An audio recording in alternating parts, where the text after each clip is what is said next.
So today I'll be customizing this Vegeta figure, and then I'll be using parts of this one, the Kong Studios Vegeta, so I can make like a battle damage. Most likely with time, in a couple years, they're going to be releasing the Ultra Ego SH figuarts, the official release. But most likely they're going to do the regular version, not the battle damage. So I'll be doing a custom about that and customizing it all torn up and beat up. So I know that version at least is not going to come out. Or maybe it might come out, never know. But I know it's going to take a while before that one comes out. So I'll go ahead and just do it. Most likely I gotta look at which heads I have available, because I gotta the eyebrows. He has no eyebrows, and he also has a ring, and I also gotta paint it purple too. So I just gotta check which head is gonna look better like that. I just gotta make one. I don't really have to make a whole set of heads, but let's go ahead and do it. Look, yep. Let's go ahead and do it. And I don't know if you guys noticed the new layout. Hope you like it. That's my printer. I just have it covered so it doesn't, the sunlight doesn't hit it and then cure the resin. But as you can see, my collection looking good. I'll do a zoom in. That's gonna be the background from nowadays. All this out of the way. There.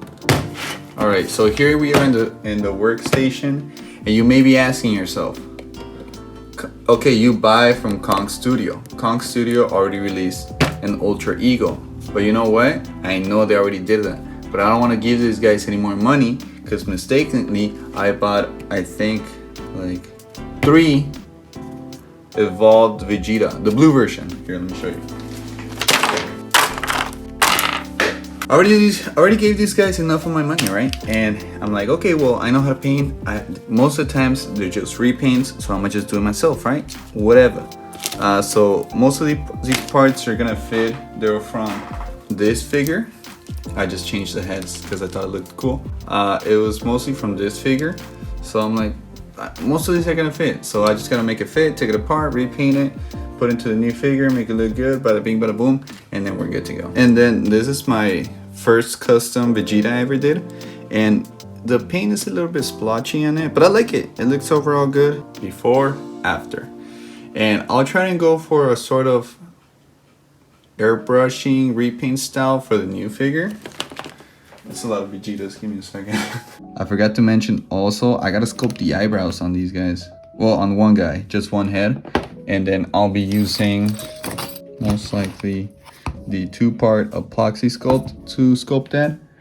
And then I'll try and see if I can mask off the eyes, because trying to paint those lines, if you've seen my Spider-Man video, you know that this type of lining, it's gonna be a pain in the ass. So I'll try and see if I can mask it off, remove the eyebrows, and then sculpt the piercing in the ear.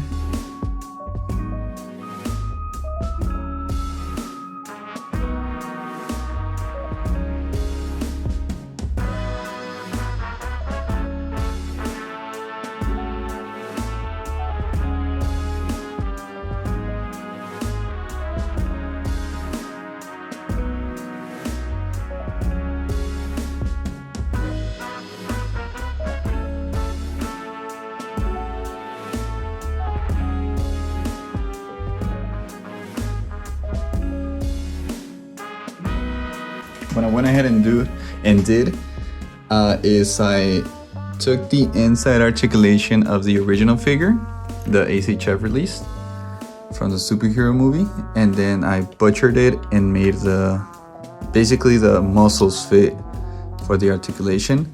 Right now it's not currently glued on, but all the articulation works.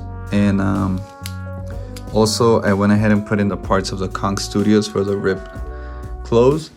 I took this piece off as well, the tattered, and then I gotta go ahead and sculpt the clothes as well on top of this muscle, and then so you can get an idea this is how it would look. And the reason why I went ahead and got the articulation is because I can have confidence in the articulation of ACHF being sturdy enough for it to not break. While I was taking apart the Kong Studios figure, it broke on me.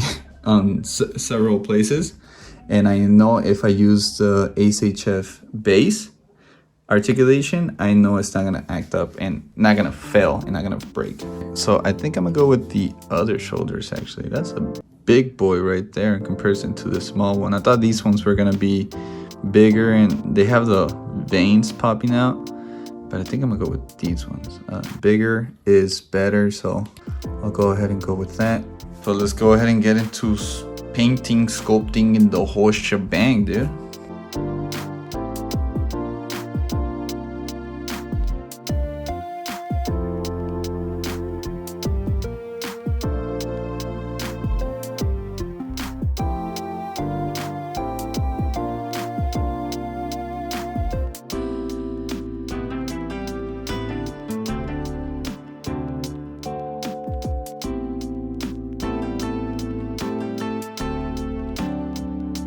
Okay, so I went ahead and got started with the sculpting, and then this is gonna be, I already did the sanding, sculpting, and then I already did the masking. So all this is gonna go purple, all the ripped parts.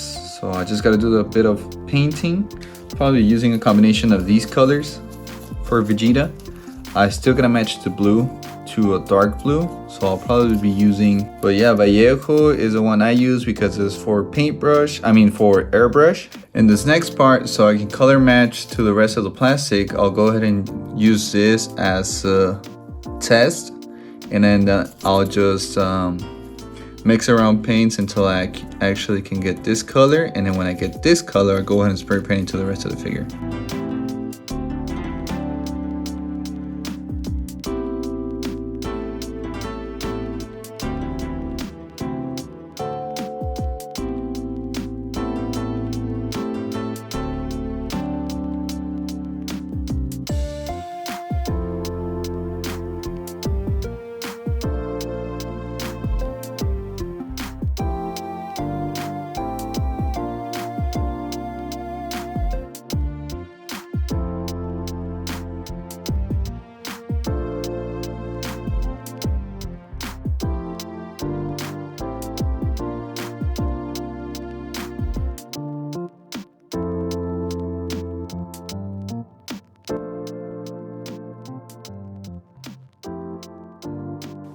So this is the custom.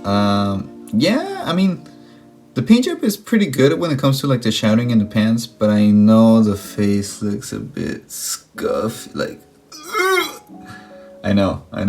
And it comes down to doing lines, and you know that's my biggest weakness. But I think overall, like, if I were to change out the head, it would be a solid figure. Like if I were to get like a third-party head, it would be like a home run figure, because everything else looks fine. See, I matched the colors, the blood, the detail. It looks pretty good, pretty solid. I like it. It's just the head, and I know, okay?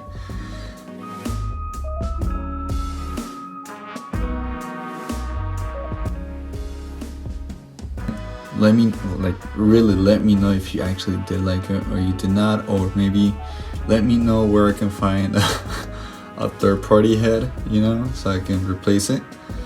But yeah, it was a pretty fun project. It's the first time I do like a full-on head-on sculpting repaint of an SHF, and then probably this would be like the biggest SHF project I've done. Overall, it looks good in the collection, right next to the UI Goku. And yeah, like and follow, and really let me know what you think about it. Thank you. See you soon.